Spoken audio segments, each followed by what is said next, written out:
आदरणीय श्रीनिवास जी, डूसू और जेएनयू के लड़ने वाले सभी हमारे भाई और बहनों, विभिन्न कॉलेज में लड़ने वाले हमारे छात्र नेतागण, काउंसिलर, श्रीनिवास जी पूरा आधा घंटा भाषण देने के बाद उन्होंने कहा भूमिका मैं बांध के जा रहा हूँ। फिर ये भी सूचना दिया कि भोजन आगे होगा।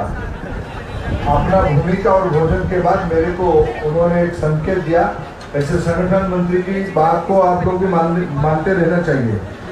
जिनको आगे डूसू लड़ना है, संगठन मंत्री की बात पे ही चलना है। संगठन मंत्री की बात पे चलोगे तो आगे डूसू भी लड़ पाओगे और कॉलेज की यूनियन भी लड़ पाओगे और काउंसिलर भी लड़ पाओगे और वहां से लड़ोगे तो अरुण जेटली भी बन पाओगे। ये भी बात पक्का है। मैं आप सभी को बहुत बहुत बधाई देता हूं। मैं कभी भी परिषद की कोई कार्यक्रम में आता हूं तो घर जैसे लगता है, कोई बनावटी बात नहीं रहता है। एक हम आज तो जीते हैं, हम कौन कहेगा कि जेएनयू में हम लोग हारे हैं। जेएनयू का हम इस सूची में है, 17 को रिजल्ट आएगा। हमें मालूम है जेएनयू में क्या हुआ है, लेकिन हम उस खुशी में रहते हैं कि हम 12 काउंसिलर जीते, 17 को रिजल्ट आएगा। हम जीते या हारे, हम अपने मस्ती में रहने वाले लोग हैं, भारत माता की जय कहने वाले लोग हैं।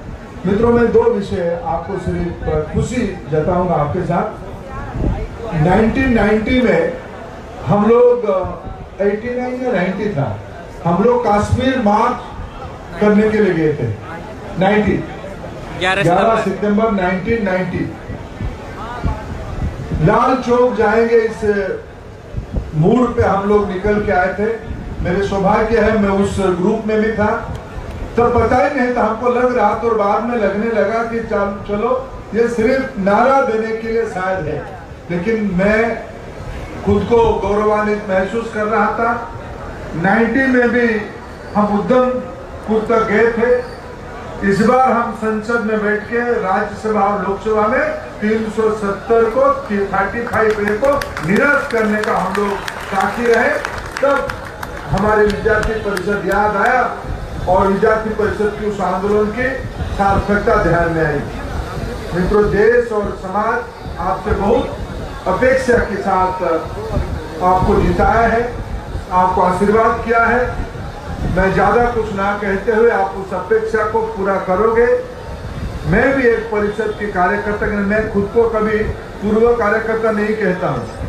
एक बार एबीवीपी के कार्यकर्ता है, जिंदगी भर एबीवीपी के कार्यकर्ता, इसलिए मैं एबीवीपी के कार्यकर्ता के नाते आपको शुभेच्छा देता हूँ। एक निवेदन करता हूँ, माननीय प्रधानमंत्री नरेंद्र मोदी जी ने जिनकी जन्मदिन 17 सितंबर को हम लोग मनाने वाले हैं, देश मनाने वाला है।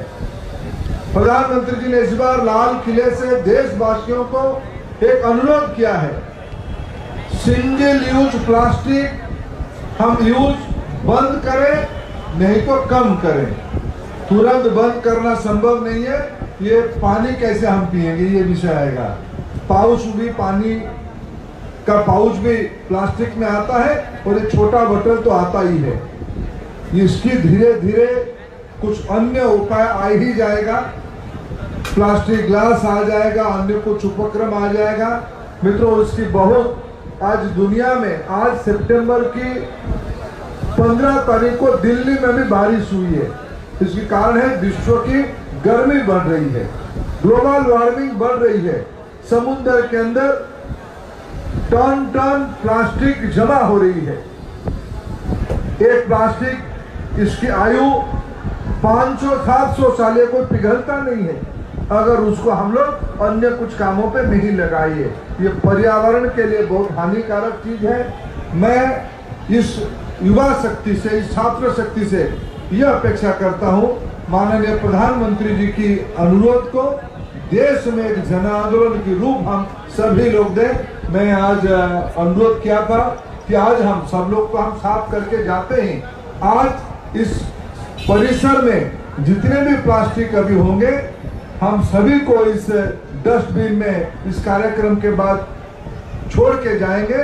हमें जब भी हम अपने इस कार्यक्रम को, इस अभ्यास को एक जिंदगी का हिस्सा बनाए, हम उस काम को आगे करेंगे तो देश उस काम को हमको देख के करेगा। मित्रों, मैं फिर एक बार, इस बार जो विजय हुई है, कई अखबारों ने लिखा है शायद 40-45 साल के बाद हमारी अध्यक्ष को इतने बड़ी मार्जिन मिला है। ये कोई व्यक्ति की विजय नहीं हुई है। जो कॉल सेंटर में हमारी कार्यकर्ता बैठ के सामने वाले की चेहरे को ना दिखते हुए उनको अनुरोध किया, उनकी भी ये मेहनत की फल है। इस बार एक ऐतिहासिक विजय हम लोगों की हुई है। इस विचारधारा की इस पृष्ठभूमि में विजय हुई है। मैं सभी को पुनः बधाई देता हूं। मैं भी आपको भोजन का निमंत्रण देता हूं। धन्यवाद। भारत माता की।